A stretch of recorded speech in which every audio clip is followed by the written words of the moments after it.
सुकरात कौन था?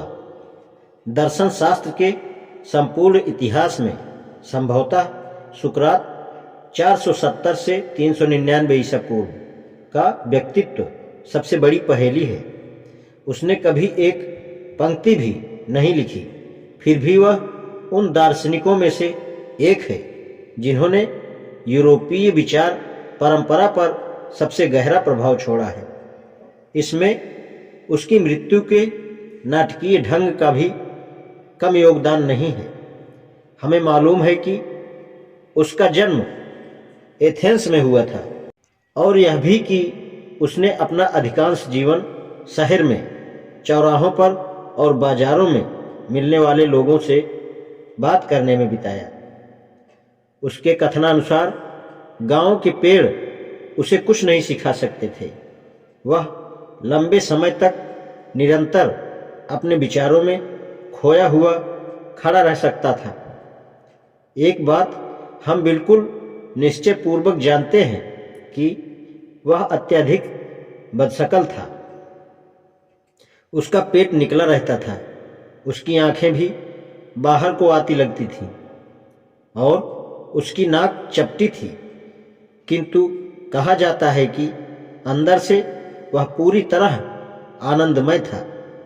उसके विषय में कहा जाता था कि आप उसे वर्तमान में ढूंढ सकते हैं, आप उसे अतीत में ढूंढ सकते हैं, किंतु आप उस जैसा दूसरा नहीं पा सकते। फिर भी उसके दार्शनिक क्रियाकलापों यानी विमर्श वार्ताओं के लिए उसे मृत्युदंड दिया गया।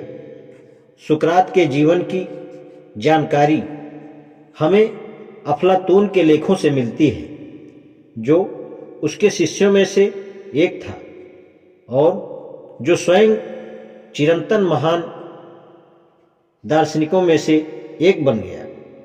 अफलातून ने कई डायलॉग, संवाद अथवा दर्शन शास्त्र पर नाटकीय चर्चाएं लिखी, जिनमें वह सुकरात को अपने मुख्य पात्र और प्रवक्ता की तरह प्रस्तुत करता है। चूंकि अफलातून अपना दर्शन सुकरात के मुंह से कहलाता है, इसलिए निश्चय पूर्वक हम नहीं कह सकते कि इन संवादों में प्रयोग किए शब्द कभी वास्तव में उसने सुकरात ने बोले थे।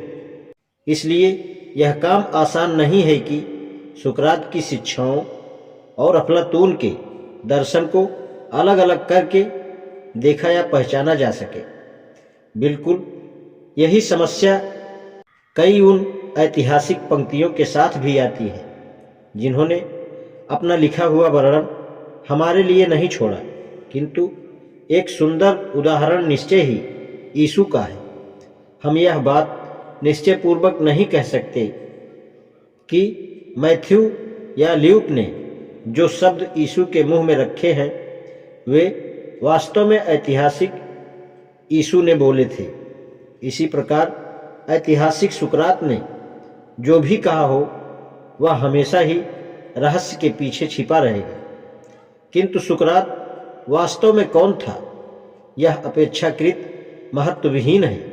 अफलातून द्वारा सुकरात की जो तस्वीर पेश की गई है, उसने पाश्चात्य जगत के विचारकों को पिछले 250 वर्षों से प्रेरणा दी है। आज इतना ही।